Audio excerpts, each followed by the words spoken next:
walks the talk in the State of the Union speech about limiting some of the regulatory framework and trying to make smart regulations, not nuisance regulations. Hopefully we'll get past that.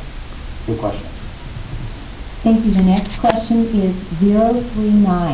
You have that number, raise your hand. And then following that person, we have 026. 026. Hi. You talked about competitiveness, and we're kind of watching, with Wisconsin and so forth, the other states are having troubles. Kind of unions versus private sector, and I'm concerned about the lack of competitiveness in unions, and then we have our public sector, that's kind of stuck. So do you have anything to say, about how we get the competitiveness and the best people in government, working, for government, best teachers and so forth, without having to deal with? Well, a lot of the stuff I hear back east out of the Wisconsin area, and I guess there's a number of other states that are going to be in the same situation. They're challenging some of the basic rights that unions have had for some number of years. The one that I hear that there's most contention over is collective bargaining. And we have that in this state. To my knowledge, it doesn't seem to be a problem. I don't see Democrat or Republican state legislators really worried about that. But to your point, I think that when I was co-chair of Ways and Means in our state, one of the things that I felt we could do, and I think Indiana did this early on, was have competitive bidding for different projects. I mean, we actually did that when I was co-chair here in Oregon with DMV. There was a human outcry for many years that DMV was inefficient and wasteful. It got rid of these long lines. And then there was a discussion about opening it up for bid and letting private enterprise companies bid on that book of business, if you will. And end of the day, we looked at that. I remember the subcommittees looking at that, and they did a comparison study. And by that time, DMV had improved their operation dramatically, and the most competitive outfit out there to deliver the service turned out to be the public employees that were running the DMV program. But I think part of it is just making sure there's an equal opportunity, open bidding process where administrative costs are taken into account, and just have the public and private sector go ahead and bid. I think that's a fair way to go. And that, like I said, Indiana's done that. Pioneer, they've been very successful. A lot of the unions actually really like that. Well, thank you. The next question. If I give my short answers, we'll probably get to everybody. 022 will be next. Thank you. Congressman, how much effect, what kind of control can you put on the whole earmarks in your using this budget deficit? Sure. The question is, what about earmarks? What control can we get on that?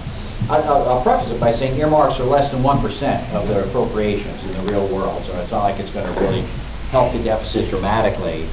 And I guess I'm one of those that believes there are earmarks, and then there are projects of regional significance, things that really are important. When I talk to my county folks, your representatives here in Benton County, there's certain big picture items that it seems like some of the cities and the communities really rally around.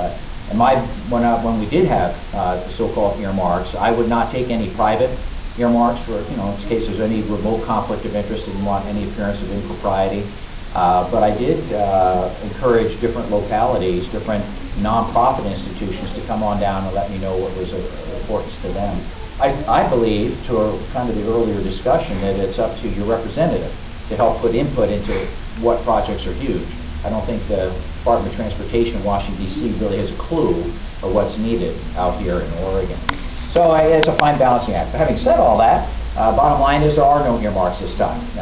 What you can do, and what has been done, is different leaderships. So right now the Republicans are in charge of the House, as you're probably aware. They have the majority. Senate is controlled by Democrats, but both sides have decided not to include any earmarks in any of the appropriations bills. So there'll be no earmarks entertained. So at this point in time, it's taken care of, I guess.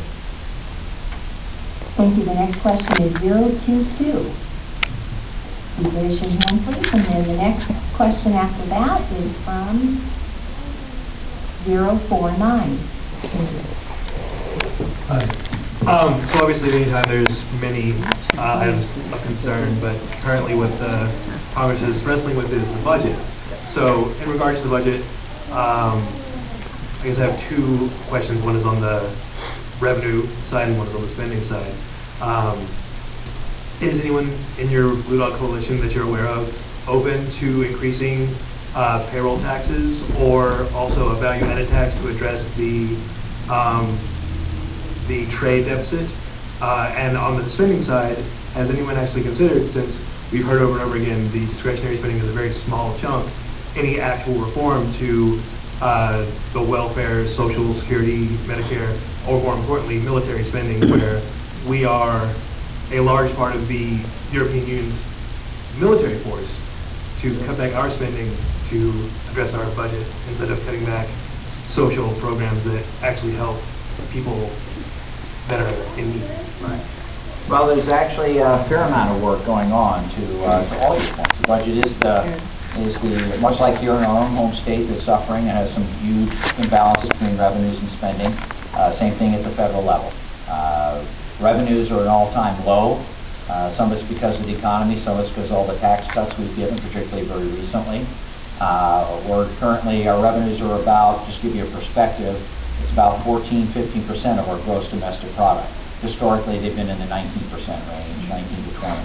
Our revenues, conversely, are all-time high, 25% of revenue, compared to usually in the 21-20% of GDP.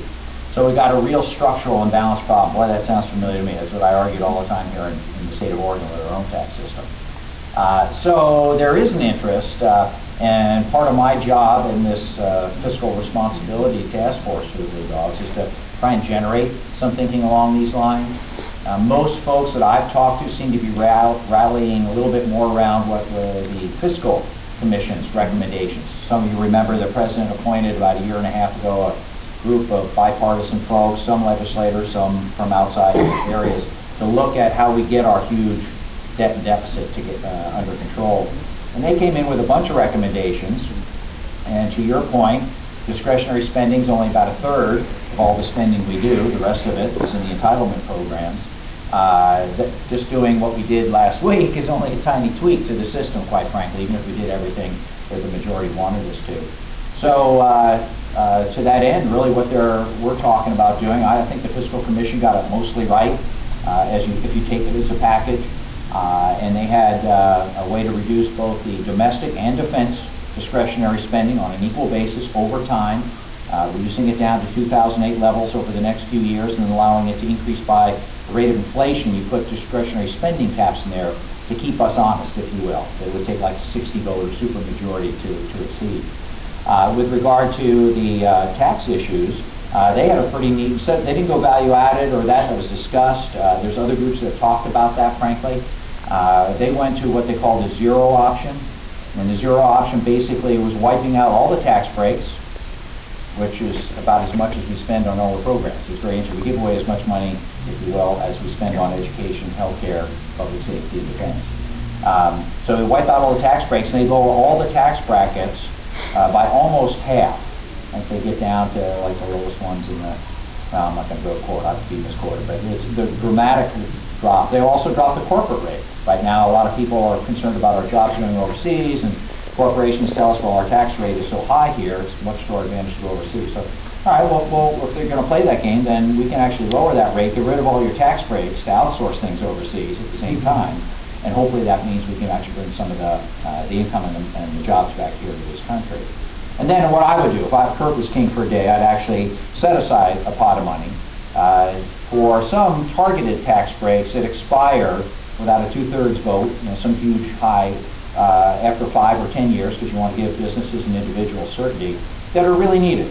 People are really hurting because the economy's horrible. Maybe there's some unemployment rates, maybe there's some extra heating assistance, child care credits.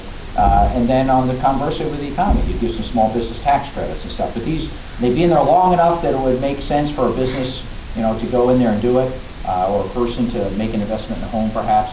Then you could ratchet it back at the appropriate time. And then with the entitlement program, Social Security, it's just actually a much smaller part of our long-term problem. Number one, we got to stop borrowing from it, and I've had a lot of people talk about some sort of firewall at least, Kurt. So I'm going to look into that. And there's other tweaks you can do that are already in play, and we could tweak it a little bit more to make sure it's solvent and doesn't go broke in the next 25 years. And Medicare, that's the big one. I think some of that's addressed in the health care bill. We have a lot more to do. The cost containment, I think, was much better in the health care bill than a lot of people think. And part of it is yet to come. But the number one piece in that is actually paying doctors, doctors, hospitals, nurse practitioners, insurers, based on good outcomes, not just the number of services you run. And that's what we do primarily already in Oregon. But unfortunately, it's not the norm in this country, and it's driving our healthcare costs to the roof. So that's kind of the orientation. We're trying to get at that, and my job will be to try and get the Blue Dogs at least behind that, and then hopefully the greater Congress behind that. I think Congressman Ryan, the chairman, Republican chairman of the Budget Committee, is set to come out with his budget here pretty soon, and hopefully he'll include some of those entitlement programs, and that'll start a discussion.